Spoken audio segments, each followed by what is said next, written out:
ಗೆಳೆಯರೇ ನಮಸ್ಕಾರ. ಕುಸುಮ ಬಾಲ್ಯ ನೀವು ಓದಿದ್ರೆ ನಾನೀಗ ಓದೋ ಒಂದು ಭಾಗ ನಿಮಗೆ ನೆನಪಿರುತ್ತೆ. ಅಲ್ಲಿ ಆ ಊರಿಗೆ ದಲಿತ ಸಂಘರ್ಷ ಸಮಿತಿಯರು ಬಂದಿರ್ತಾರೆ ಒಂದು ಪ್ರತಿಭಟನೆ ಮಾಡೋಕ್ಕೆ.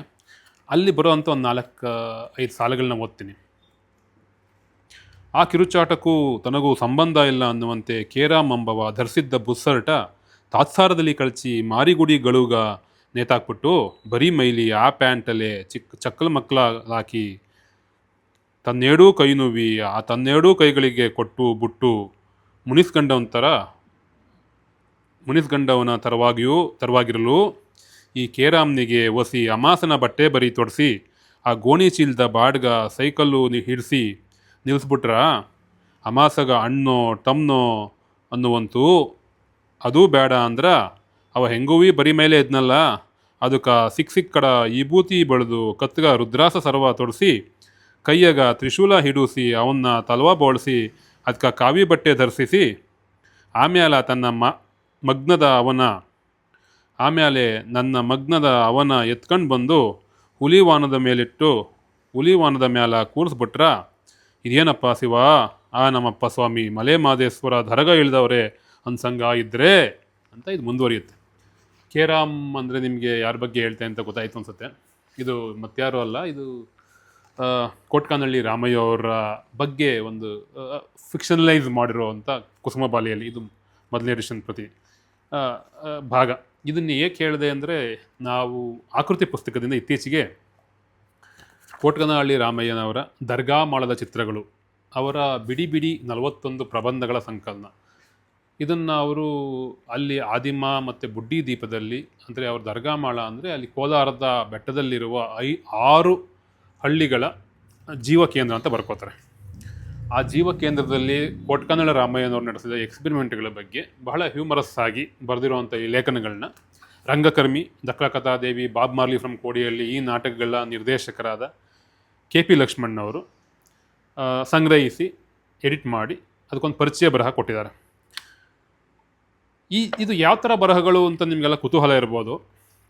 ಅಂದರೆ ಆಗಲೇ ಹೇಳ್ದಂಗೆ ಅವರು ರಾಮಯ್ಯವರು ತಮ್ಮ ನುಡಿ ಮತ್ತು ನಡೆ ಎರಡನ್ನೂ ಬೇರೆ ಬೇರೆಯಾಗಿ ಕಂಡವರಲ್ಲ. ಅವರು ಅಲ್ಲಿನ ಜನಗಳ ಜೊತೆ ಬೆರೆತು, ಅಲ್ಲಿ ಸಮ್ಮರ್ ಕ್ಯಾಂಪ್ಗಳನ್ನ ಮಾಡಿ ಮಕ್ಕಳ ಜೊತೆ ಬೆರೆತು, ಆ ಜೀವ ಕೇಂದ್ರ ಅಂತ ಏನು ಹೇಳ್ಕೊಡ್ತಾರೆ ಅಲ್ಲಿ ಏನು ಆಗ್ತಾ ಇದೆ ಅಂತ ಅವರು ಪರಿಭಾವಿಸಿ ಅದ್ರ ಬಗ್ಗೆ ಆದಿಮ, ಲಿವಿಂಗ್ ಟೈಮ್ಸು, ಸಂಯುಕ್ತ ಕರ್ನಾಟಕ, ಅಗ್ನಿ ಈ ಥರ ಪತ್ರಿಕೆಗಳಲ್ಲಿ ಬರಿತಾ ಹೋಗ್ತಾರೆ. ಆ ಬರಹಗಳೇ ಇವು ಕೆಲವೊಂದ್ಸಲಿ ವ್ಯಕ್ತಿ ಚಿತ್ರಗಳಾಗಿರ್ಬೋದು, ಅಥವಾ ಸಮಾಜದ ಬಗ್ಗೆ ಆತಂಕ ಪಡ್ತಿರೋ ಬರಹಗಳಾಗಿರ್ಬೋದು, ಅಥವಾ ಸಮಾಜನ ನಾವು ಈ ರೀತಿಯೂ ನೋಡಬಹುದಾ, ಅಥವಾ ಅಲ್ಲಿ ಬರೋ ಪಾತ್ರಗಳಿಂದ ನಾವು ಈ ರೀತಿ ಕಲ್ತ್ಕೋಬಹುದಾ, ಆ ಪಾತ್ರಗಳು ಕೂಡ ಎಷ್ಟೊಂದು ಆ ಪಾತ್ರಗಳ ಅವರ ಜೀವ ವಿಧಾನ ಅಥವಾ ಅವರ ಥಿಂಕಿಂಗ್ ಪ್ರೋಸೆಸ್ನ ನಾವು ಏನು ಹೇಳ್ಬೇಕು ಅದ್ರ ಬಗ್ಗೆ, ಅವ್ರಿಗೊಂದು ವರ್ಲ್ಡ್ ವ್ಯೂ ಇಲ್ವಾ, ಈ ಥರ ಪ್ರಶ್ನೆಗಳನ್ನ ಹಾಕ್ಕೊಂಡು ಬರೆದಿರೋಂಥ ಬರಹಗಳಿವು. ಬಹಳ 41 ಬರಹಗಳಿದ್ದಾವೆ. ಬಹಳ ಸರಳವಾದ ಬರಹಗಳು ಅಂತಲೂ ಹೇಳ್ಬೋದು, ಮತ್ತು ಅಷ್ಟೇ ಕಾಂಪ್ಲೆಕ್ಸಿಟಿನ ತನ್ನ ಒಡಲಲ್ಲಿ ಇಟ್ಕೊಂಡಿರುವಂಥ ಬರಹಗಳು. ಇದ್ರ ಶೈಲಿ ಹೇಗಿದೆ, ನಾನು ಅದ್ರ ಬಗ್ಗೆ 1-2-4 ಲೈನ್ ನಾನು ಬರೆದಿದ್ದೆ. ಇದ್ರ ಶೈಲಿ ಒಂದು ಪಾಪ್ಯುಲರ್ ಸಿನಿಮಾ ಶೈಲಿ ಥರ. ಅಂದರೆ ಆ ಭಾಷೆ, ಅದರಲ್ಲಿ ಬಳಸೋ ಉತ್ಪ್ರೇಕ್ಷಿತ ಪದಗಳು, ಮತ್ತು ಅಲ್ಲಿ ಹೀರೋ ತನ್ನನ್ನು ತಾನು, ಹೀರೋ ಇನ್ ದಿ ಸೆನ್ಸ್ ನಿರೂಪಕ, ಅಂದರೆ ಅಲ್ಲಿ ಹೀರೋ ಅಲ್ಲ ಅವನು ಆ್ಯಕ್ಚುಲಿ, ಅವರೇ ಕರ್ಕೋತಾರೆ. ಮೋಸ್ಟ್ಲಿ ಇದು ಲೇಖಕರ ಅಲ್ವಾ ಅಂತ ನಮಗೆ ಅನಿಸ್ಬೇಕು ಅದನ್ನು ನಿರೂಪಣೆ ಮಾಡ್ತಾ ಇರೋನು. ನನಗೆ ಇಲ್ಲಿ ತಿಕ್ಕಲ ರಾಮಯ್ಯ ಅಂತ ಎಷ್ಟೋ ಜನ ತಿಕ್ಕಲು ಮೇಷ್ಟ್ರು ಅಂತ ಕರಿತಾ ಇದ್ರು ಅಂತ ಬರ್ಕೋತಾನೆ ಮೋಸ್ಟ್. ಅಂದರೆ ಒಂದು ಲೇಖಕರೇ ಒಂದು ಡಿಸ್ಟೆನ್ಸ್ನ ಮೇಂಟೈನ್ ಮಾಡಿ ಆ ನಿರೂಪಕನ ಸೃಷ್ಟಿ ಮಾಡ್ಕೊಂಡಿದ್ದಾರೋ ಅಥವಾ ಹಾಗೆ ಬರೆದಿದ್ದಾರೋ ಅದನ್ನು ನಾವು ಓದುಗರಾಗಿ ನಾವು ನಮ್ಮ ಕಲ್ಪನೆಗೆ ಬಿಟ್ಟ ವಿಷಯ. ಆ ಪಾಪ್ಯುಲರ್ ಶೈಲಿನ ಅಳವಡಿಸ್ಬೋದು. ಪಾಪ್ಯುಲರ್ ಶೈಲಿ ಅಂದರೆ ಒಡಿ ಶೈಲಿ, ಅಥವಾ ಒಂದು ಇಲ್ಲೇನು ಕಮರ್ಷಿಯಲ್ ಮಸಾಲ ಆ ಶೈಲಿ ಅಲ್ಲ. ಅಥವಾ ಅವರು ರಾಮಯ್ಯ ಅವ್ರು ಹೇಳಬೇಕಾಗಿರೋ ವಿಷಯನ ಸಂಪೂರ್ಣವಾಗಿ ಬಿಚ್ಚಿಟ್ಬಿಡೋಲ್ಲ ಕೂಡ. ಅಂದರೆ ಒಂದು ಚಮಚದಲ್ಲಿ ಮಗದ ತಿನ್ನಿಸ್ಬಿಡಲ್ಲ ಓದುಗರಿಗೆ. ಅಂದರೆ ಅದನ್ನು ಎಷ್ಟು ಹೇಳಬೇಕು ಅಷ್ಟು ಹೇಳೋದು, ಅಥವಾ ಹೇಳದೇ ಬಿಡೋದು, ಅದನ್ನು ಬಹಳ ಕುತೂಹಲಕಾರಿಯಾಗಿ ನಿಲ್ಲಿಸೋದು, ಓದುಗರೇ ಅದ್ರ ಜೊತೆ ಕನೆಕ್ಟ್ ಆಗಲಿ, ಓದುಗರೇ ಆ ಬರಹಗಳ ಬಗ್ಗೆ ಯೋಚನೆ ಮಾಡಲಿ, ಅವರು ಕೂಡ ಇನ್ವಾಲ್ವ್ ಆಗಲಿ ಬರಹಗಳಲ್ಲಿ, ಅಥವಾ ಅದನ್ನು ಎಕ್ಸ್ಟೆಂಡ್ ಮಾಡಲಿ, ಚರ್ಚೆಗಳಿಲ್ಲಿ, ಅಥವಾ ಅವ್ರ ನಡೆಯಲ್ಲಿ ಅದನ್ನು ಮುಂದುವರಿಸಲಿ ಅನ್ನೋ ರೀತಿಯಲ್ಲಿ ಇದು ಕೊನೆಗೆ ಆರ್ಟ್ ಫಾರ್ಮಾಗಿ ಕೂಡ ಉಳ್ಕೊಳ್ಳುತ್ತೆ.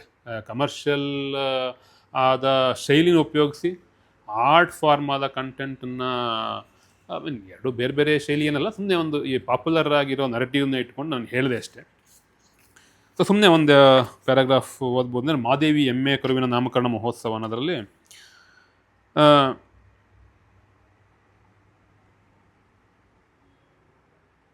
ನಿರಂಜನ ತನ್ನ ಎಮ್ಮೆಯನ್ನು ಪಳಗಿಸುವುದಕ್ಕೆ ಬಳಸಿರಬಹುದಾದ ಟೆಕ್ನಿಕ್ಗಳು ಯಶಸ್ವಿಗೊಂಡಿರುವುದನ್ನು ಕಣ್ಣಾರೆ ಕಂಡಿದ್ದ ನಾನು ಒಂದೆರಡು ಟಿಪ್ಸ್ ಕೊಡುವಂತೆ ಕೇಳಿದ್ದೆ. ಬೆಲ್ಲ, ವೀಳ್ಯದೆಲೆಯುವುದೊಂದು ಮತ್ತು ಹಿಟ್ಟು ಸಾರು ಮೈದಾ ಮಾಡಿ ತಿನ್ನಿಸುವ 2 ಟಿಪ್ಸ್ ಕೊಟ್ಟ. ಹಿಟ್ಟು ಸಾರು ಸಿಗುವ ಹೊತ್ತು ಅದಲ್ಲದಾದ್ದರಿಂದ ನಾನು ಇನಾಯತ್ ಅಂಗಡಿಗೆ ಹೋಗಿ ವೀಳ್ಯದೆಲೆ ತಂದೆ. ಬೆಲ್ಲವಂತೂ ಇತ್ತು. ಎರಡನ್ನೂ ಸೇರಿಸಿ ಅದರ ಮೂತಿಗೆ ಎಟುಕುವಷ್ಟು ದೂರದಲ್ಲಿಟ್ಟು ಗಮನಿಸತೊಡಗಿದೆ. ಅದು ಮೂಸಿಯೂ ನೋಡಲಿಲ್ಲ. ಏನು ಹೇಳಬೇಕೋ ತೋಚದೆ ಒಂದು ಹಿಡಿ ಹುಲ್ಲು ಕೊಯ್ದು ಅದರಲ್ಲಿ ವೀಳ್ಯದೆಲೆ ಸರಕನ್ನು ತುರುಕಿ ಕಣ್ಕಟ್ಟು ಮಾಡಿ ಮುಂದೆ ಇಟ್ಟೆ. ನನ್ನ ಮಾಂತ್ರಿಕ ಕಾರ್ಯಾಚರಣೆಯ ಹಿಂದೆ ಗುಪ್ತ ಇಂಗಿತ ಇದ್ದ ಸುಳಿವು ಅದಕ್ಕೆ ಸಿಕ್ಕಿತೋ ಏನೋ.